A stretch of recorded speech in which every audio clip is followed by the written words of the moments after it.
hacelo un poquito más en el medio, tocando más.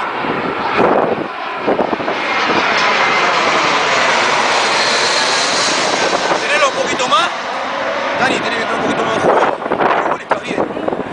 Porque la bocha que está tocando bien. Si entras un poquito más en juego, va a ser mejor. Y tenemos que aprovechar. Me muevo, pasa que a veces que no. La velocidad de Jairo a la espalda del chabón que lo marca, boludo. Fíjense, Jairo, vos venís, le amagás, y el que te la das, pum, pelotazo a la espalda del 3 vendría a ser. Jairo la gana toda, boludo. Jairo está jugando bien. Y se la está tirando toda a Diego. Una media hacia Diego, dale bomba al arco. Y después Santi también pateé, boludo. El arco es grande, vamos a aprovechar el grande. Parece que nos falta... Cuando la tiré a la izquierda, pégale de zurda, boludo. No te pares y vuelva con la derecha. Dale de zurda. No, te sale y te sale. Defensivamente no hemos tenido ningún problema. Igual estamos bien. El tema para mí es que lo que faltó fue patear al arco. Hay que patear, loco. Jairo, animate, boludo. Diego, bola que tenés, dale vos. Animate. Dani, vos también. Sí. Y después tocá, boludo, hasta que ya hace el hueco.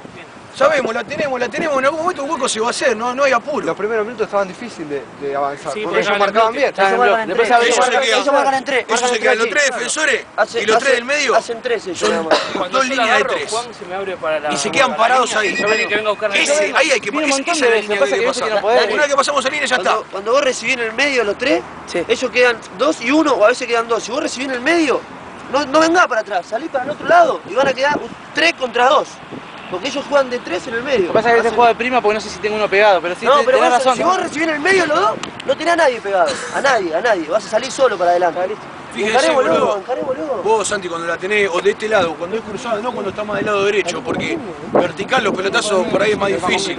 Pero cruzado, cambio de frente a la espalda de Jairo, fíjense y miren y se van a dar cuenta, boludo. Jairo lo va a ganar velocidad. Y cuanto más pegado estés al defensor, Jairo, mejor. Porque después en 2 pasos lo sacás. Jairo, dale, vamos.